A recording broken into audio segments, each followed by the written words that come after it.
Le numérique, pour moi, donc, en fait, fondamentalement, c'est les cultures de l'information. Mais l'information qui n'est pas communiquée est une information qui dort, ou qui risque de disparaître, ou qui peut être trompeuse, qui peut être falsifiée, etc. Donc, ce que le numérique suscite, c'est aussi une obligation pour nous de réfléchir à la communication, y compris dans la classe. Alors, le médiatique, c'est exactement la façon dont s'exprime la communication.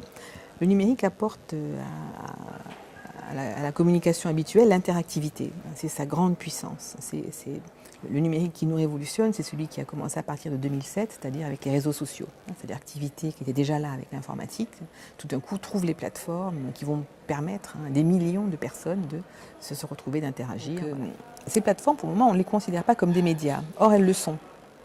Elles ont tout intérêt à ne pas être des médias, parce que comme ça, elles ne tombent pas sous le coup de certaines lois et sous le coup de certaines obligations de service public des médias. Mais YouTube, c'est la plus grosse boîte à diffuser des images et des films.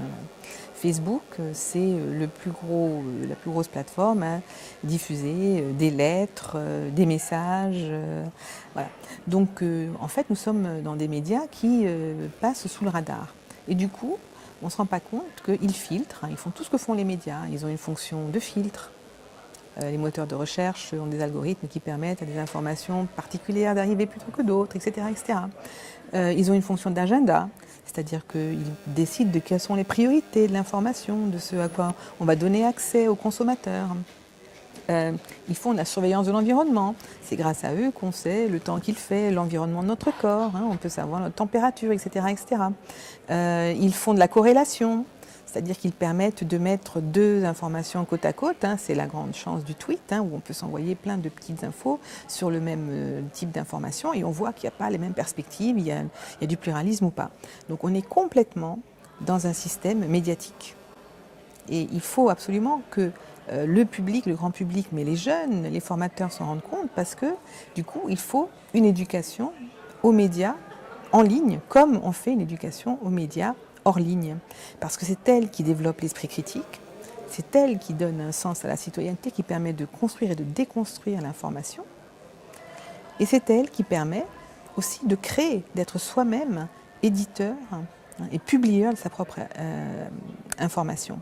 Et la nouveauté pour nous en tant que formateurs, là, c'est que tous nos collègues, comme tous nos étudiants, sont des médias à eux tout seuls.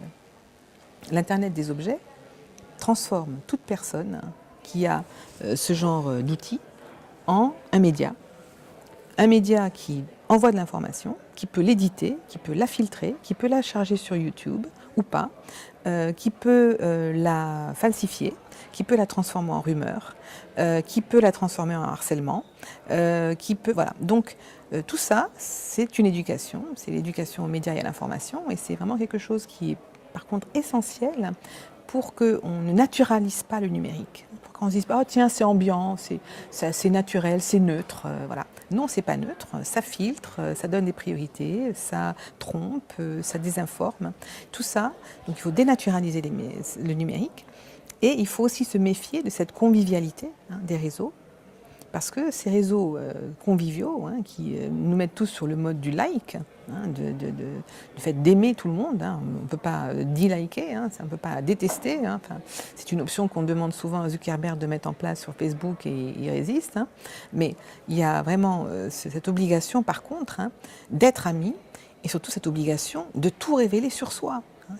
C'est vraiment, ça n'est plus une option que l'on coche quand on s'inscrit. Elle est là au départ et il faut la décocher.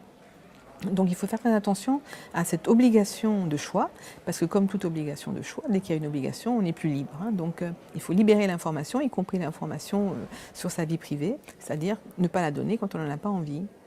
Et ça, l'éducation aux médias nous alerte à cela et nous forme à cela tout au long de la vie.